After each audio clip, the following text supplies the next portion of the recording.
Hello friends, welcome back to my channel. तो आज मैं आपके साथ यहाँ पर शेयर कर रही हूँ मेरे फाइब्रॉइड्स के बारे में, जो भी मुझे प्रॉब्लम्स हुई थी फाइब्रॉइड्स के टाइम पर, और जब मेरे फाइब्रॉइड्स रिमूव हुए थे उसके बाद मुझे क्या क्या प्रॉब्लम हुई थी, वो सब मैं आज इस वीडियो में आपके साथ शेयर करने वाली हूँ। तो सबसे पहले मैं बात कर लेती हूँ यहाँ पर सिम्टम्स की। तो फाइब्रॉइड्स जो मेरे थे उसकी वजह से मुझे क्या क्या सिम्टम्स आते थे, और इनफैक्ट मुझे तो अभी भी फाइब्रॉइड्स हैं तो मुझे क्या क्या प्रॉब्लम होती है। तो देखिए, जब मेरे फाइब्रॉइड्स रिमूव नहीं हुए थे उससे पहले तो मुझे बहुत ज़्यादा प्रॉब्लम थी, और सबसे बड़ा जो मेरे साथ प्रॉब्लम रहती थी वो ये थी कि मुझे बहुत ज़्यादा पेन रहता था लोअर एब्डोमेन में, बहुत ज़्यादा, मतलब ऐसे ही पेन आ जाता था और कभी भी आ जाता था। इतना ज़्यादा पेन हो जाता था कई बार तो मुझे डॉक्टर के यहाँ जाना पड़ता था कि पेन हो रहा है, तब वहाँ से मैं दवाइयाँ लेकर आती थी, तब जाके मुझे रिलीफ होता था। और मुझे थोड़ा हैवी हैवी भी लगता था, जैसे कुछ प्रेशर टाइप का।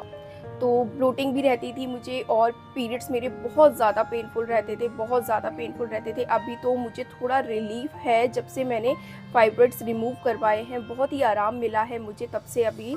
और लेकिन मुझे अभी भी फाइब्रॉइड्स हैं तो मुझे पेन थोड़ा थोड़ा आता रहता है बीच बीच में। देखिए, किसी किसी को जो फाइब्रॉइड्स होते हैं वो पता नहीं चलते हैं, कोई सिम्टम्स नहीं आते हैं और पेन भी नहीं होता है, लेकिन ये हर किसी के साथ नहीं होता, सबके साथ अलग अलग चीज़ें होती हैं। तो मेरे साथ जो हुआ वो यही था कि मुझे पेन बहुत ज़्यादा रहता था। हर किसी को पेन नहीं होता है, लेकिन मुझे बहुत ज़्यादा पेन रहता था। इनफैक्ट अभी भी मुझे हल्का हल्का पेन कई बार आता है, और वो मुझे समझ आ जाता है कि हाँ, ये दर्द मुझे क्यों हो रहा है। तो यहाँ पर बात होगी सिम्टम्स की। तो अभी हम आगे बात कर लेते हैं मेरे फाइब्रॉइड्स जो मैंने रिमूव करवाए थे, तो उसके बाद मुझे क्या प्रॉब्लम हुई थी और कौन से फाइब्रॉइड्स मैंने रिमूव करवाए थे, और रिमूव करवाने के बाद भी मेरे फाइब्रॉइड्स क्यों हैं, अभी मैं ये बात कर लेती हूँ। तो देखिए, फाइब्रॉइड्स रिमूव होने का कारण क्या था, फाइब्रॉइड्स मैंने क्यों रिमूव करवाए थे और डॉक्टर ने मुझे ये क्यों सजेस्ट किया था। देखिए, डॉक्टर ने मुझे इसलिए बोला था क्योंकि मैं आईवीएफ करा रही थी। तो जो यूट्रस होता है उसमें कई जगह ऐसी होती है जहाँ पर अगर फाइब्रॉइड होता है तो उससे हमारा इम्प्लांटेशन फेल हो सकता है। तो मेरे भी ऐसी जगह पर फाइब्रॉइड्स थे जिसकी वजह से मेरा इम्प्लांटेशन फेल हो सकता था, इस वजह से मेरे फाइब्रॉइड्स रिमूव किए गए थे। यूट्रस में कई जगह ऐसी होती है जहाँ पर अगर फाइब्रॉइड्स हैं तो इम्प्लांटेशन फेल होने में चांसेस नहीं होते हैं, और आराम से हम कंसीव कर सकते हैं। ऐसी जगह भी होती हैं, और ऐसी जगह भी होती है जहाँ फाइब्रॉइड्स के होने से हमारा इम्प्लांटेशन फेल हो सकता है। ठीक है, ये चीज़ क्लियर हो गई। ये मैंने बहुत नॉर्मल लैंग्वेज में आपको बताई है, डॉक्टर की लैंग्वेज अलग रहती है, उनके अलग ही रहते हैं, वो नहीं समझ में आते हैं, हर किसी को नहीं समझ आती है।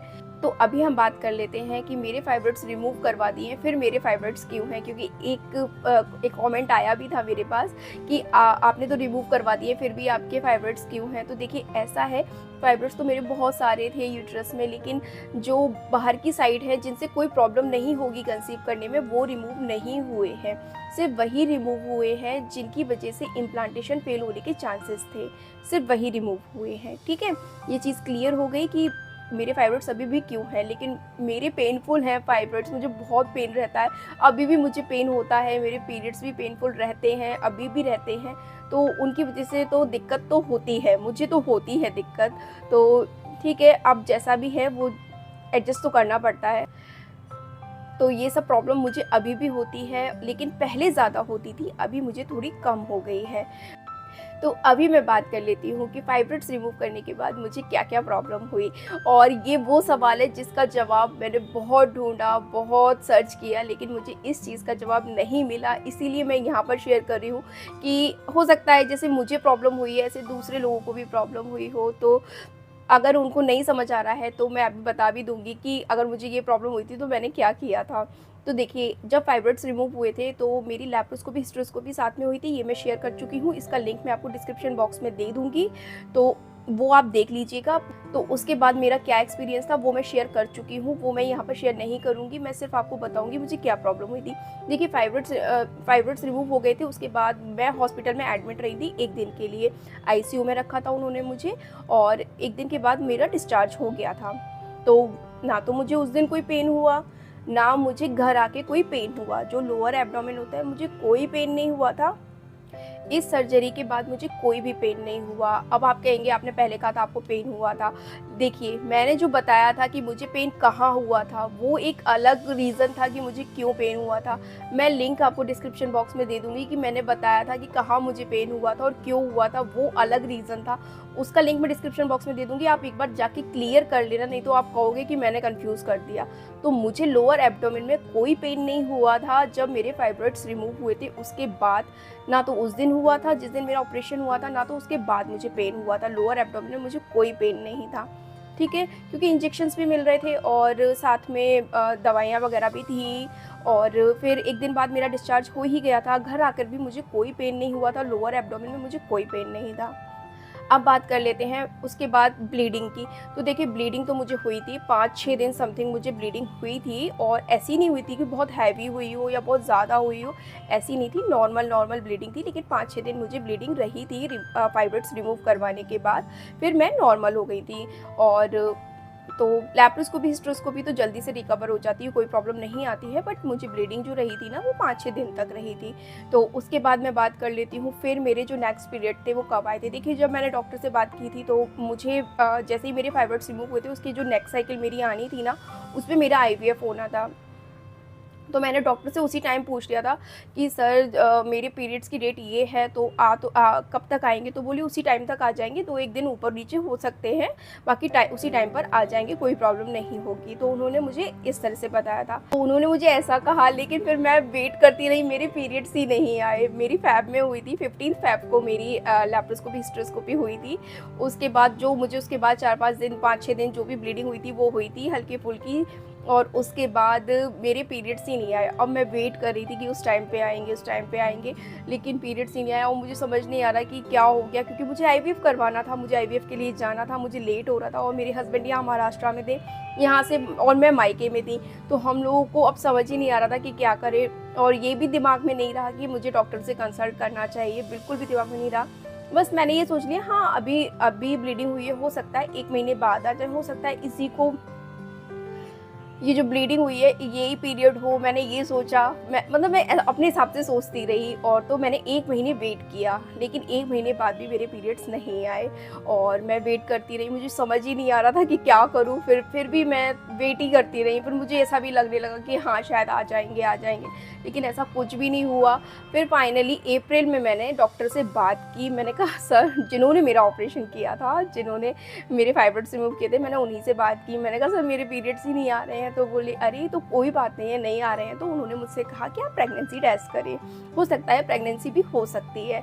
तो मैंने प्रेगनेंसी टेस्ट किया। फिर उन्होंने मुझे एक मेडिसिन दी और बोला ये 2 दिन के लिए आपको लेनी है। और 2 दिन के लेने के बाद भी मेरे पीरियड्स नहीं आए। फिर उसके बाद फिर मैंने सर को फ़ोन किया जिन्होंने मेरी लैप्रोस्कोपी की थी, उनसे ही बात की मैंने कहा सर अभी भी नहीं आए हैं। तो उन्होंने मुझसे कहा कि आप वो जो आपका IVF करने वाले हैं उन्हीं से आप बात कीजिए एक बार, और वही आपको बताएंगे, वही आपको प्रॉपर मेडिसिन देंगे, वही सब कुछ आपको क्लियर कर देंगे। फिर मैंने डॉक्टर से बात की जिन्होंने मेरा IVF करना था। तो उन्होंने भी मुझसे ये कहा कि एक बार और आप प्रेगनेंसी टेस्ट कीजिए, प्रेगनेंसी भी हो सकती है। और फिर मैंने टेस्ट किया तो नेगेटिव था। इतनी आसानी से कहाँ मिलनी है मुझे ये चीज़ ठीक है। तो फिर नेगेटिव था, मैंने उनसे कहा सर नहीं नेगेटिव है। तो फिर उन्होंने मुझसे वही मेडिसिन बोली जो मुझे पहले डॉक्टर ने दी थी। उन्होंने मुझसे कहा ये टैबलेट आप लीजिए 7 डेज़ के लिए। वो टैबलेट मैंने 7 डेज़ के लिए ली है। लेकिन फिर मैं बहुत थक चुकी थी, अप्रैल हो गया था और मैं मायके में ही थी, फिर मेरा मन भी नहीं लगा। तो मैंने कहा कि चलो अभी घर ही चलते हैं, फिर बाद में आके IVF करवा लेंगे। तो उस टाइम मैंने 7 डेज़ के लिए टैबलेट ली। उसके 3-4 दिन बाद मेरे पीरियड्स आ गए थे, लेकिन फिर भी अप्रैल में मेरे पीरियड्स आ गए थे। फिर जो मेरे नेक्स्ट पीरियड आने थे वो भी टाइम पर नहीं आए थे। मतलब मेरे पीरियड्स इरेगुलर हो गए थे। 1.5 महीने 2 महीने में मेरे पीरियड्स आ रहे थे। मुझे मतलब बिल्कुल नहीं समझ में आ रहा था कि मेरे पीरियड्स कभी इरेगुलर नहीं हुए, हमेशा टाइम पर रहे हैं, कभी मुझे प्रॉब्लम हुई ही नहीं है पीरियड से रिलेटेड। और इस टाइम पर मेरे पीरियड्स इरेगुलर हो गए तो मैं थोड़ा सा टेंशन में भी आ गई थी यार कि क्यों ऐसा हो गया है, मुझे तो कभी प्रॉब्लम हुई नहीं थी, लेकिन वो इरेगुलर ही थे। फिर अप्रैल मई जून जुलाई ये सब इरेगुलर ही थे।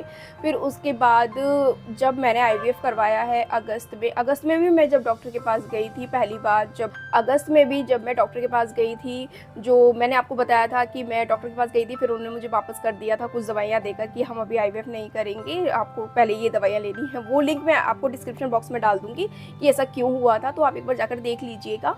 तो उस टाइम भी मेरे पीरियड्स टाइम पर नहीं थे, मतलब अगस्त में भी मेरे पीरियड्स नहीं आए थे, मतलब रेगुलर नहीं हुए थे। तो उस टाइम भी फिर उसके बाद जब उन्होंने मुझे मेडिसिन दी हैं तो वो तो मेरी आईवीएफ से रिलेटेड ही थी।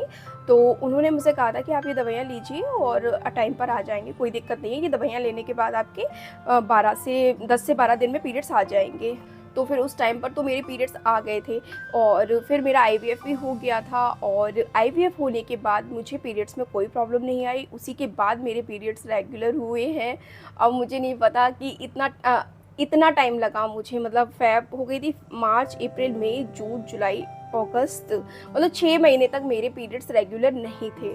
6 महीने के बाद मेरे पीरियड्स रेगुलर हुए हैं और अभी मुझे कोई प्रॉब्लम नहीं है, अभी मैं बिल्कुल ठीक हूँ, मेरे रेगुलर पीरियड्स भी हैं। और बस हाँ, पेन मुझे रहता है, थोड़ा थोड़ा रहता है, कभी कभी आ जाता है दर्द। अब है फाइब्रॉइड्स तो दर्द तो होगा ही, और कभी कभी कुछ ज़्यादा प्रॉब्लम भी हो जाती है, तो ठीक है, अब जो चीज़ है वो तो है ना, क्या कर सकते हैं, उसी के साथ एडजस्ट करना पड़ेगा। तो ये प्रॉब्लम हुई है मुझे फाइब्रॉइड्स रिमूव करने के बाद। और अगर आप लोग के भी फाइब्रॉइड्स रिमूव हुए हैं और अगर पीरियड्स नहीं आ रहे हैं, तो एक बार आप अपने डॉक्टर से कंसल्ट ज़रूर करें, वेट ना करें, और 10 to 15 डेज़ में आप कर ही ले कंसल्ट, मतलब ज़्यादा वेट ना करें, उनसे बात कर लें कि क्या करना है, फिर वो आगे क्या करना है वो बता देंगे।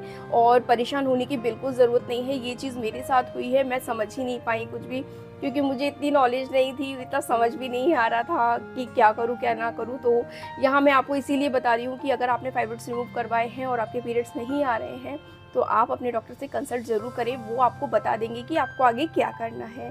तो आपको कोई परेशानी नहीं होगी। और टेंशन भी हो जाती है जब हम लोगों की पीरियड से रेगुलर हो जाते हैं, तो हम लोग बहुत टेंशन में आ जाते हैं, ऐसा होता है, क्योंकि मैंने भी ये फर्स्ट टाइम एक्सपीरियंस किया था, मेरे पीरियड्स कभी इरेगुलर नहीं थे और पहली बार ऐसा हुआ था, तो थोड़ा सा टेंशन तो हो ही जाती है। तो ये था मेरे फाइब्रॉइड्स के बारे में वीडियो। यहाँ मैंने जो भी कुछ एक्सपीरियंस किया है आपके साथ शेयर कर दिया है। और फिर भी अगर आपको ऐसा लगता है मैंने कोई चीज़ नहीं बताई है या आपका कोई भी क्वेश्चन है फाइब्रॉइड से रिलेटेड, आप मुझे कमेंट करके पूछ सकते हैं। कोई भी डाउट है तो आप मुझे पूछ सकते हैं, लेकिन आप वीडियो पूरा देखिएगा, नहीं तो बाद में आप मुझे कहोगे कि मैंने कंफ्यूज कर दिया। तो देखिए, अगर आपको कोई चीज़ जानने में इंटरेस्ट है तो देखिए वीडियो पूरा देखना पड़ता है। देखिए वो आपकी मर्जी है, मैं आपको फोर्स नहीं कर रही हूँ कि आप मेरा वीडियो देखिए या पूरा देखिए, लेकिन जब आप पूरा नहीं देखते हैं तो आपको चीज़ें नहीं समझ में आएंगी, फिर आप मुझे आके कमेंट करेंगे कि आपने कंफ्यूज कर दिया, तो ये चीज़ें गलत है ना। देखिए मैंने हर चीज़ यहाँ पर शेयर की है, एक एक चीज़ शेयर की है, हर बात यहाँ पर बताई है, आईवीएफ से रिलेटेड, उससे पहले क्या हुआ था, सब कुछ मैंने यहाँ पर शेयर किया है। और ऐसा भी नहीं है कि मेरे थंबनेल पे कुछ होता है वीडियो में कुछ होता है, मेरे थंबनेल पर जो होता है वही वीडियो में होता है, और सारे सवाल थंबनेल पर होते हैं और उसका आंसर आपको वीडियो में मिल जाएगा। कंफ्यूज होने का तो कोई सवाल ही नहीं उठता, लेकिन जब आप वीडियो नहीं देखेंगे तो कंफ्यूज तो होंगे ही, डेफिनेटली होंगे। तो मुझे ब्लेम करने से अच्छा ये है कि आप लोग थोड़ा वीडियो देखें, उसके बाद ही यहाँ पर कमेंट करें कि आपको कन्फ्यूजन है या नहीं है। इतनी सारी चीज़ें और इतना सब कुछ शेयर करने के बाद, सारी डिटेल्स बताने के बाद भी अगर आप कंफ्यूज होते हैं तो देखिए इसमें मेरी कोई गलती नहीं है, मैं इसमें कुछ नहीं कर सकती, क्योंकि मैंने यहाँ पर सब कुछ शेयर किया है, सारी बातें बताई हैं, एक एक दिन की एक एक चीज़ बताई है। इसीलिए मैंने डे 1 से डे 2 ऐसे करके ही शेयर किया है ताकि कोई कन्फ्यूज़न ना रहे। लेकिन फिर भी अगर आप ऐसा बोलते हैं तो क्या कह सकते हैं, कुछ भी नहीं कह सकते हैं। तो किसके वीडियो देखने हैं किसके नहीं देखने हैं ये आपकी चॉइस है, इसमें कोई कुछ भी नहीं कह सकता है। लेकिन मैंने सब कुछ यहाँ पे शेयर किया है, इसलिए मुझे ब्लेम मत करो कि मैंने कंफ्यूज कर दिया। मैंने सारी चीज़ें यहाँ शेयर की हैं, एक एक चीज़ एक एक बात यहाँ पर शेयर की है।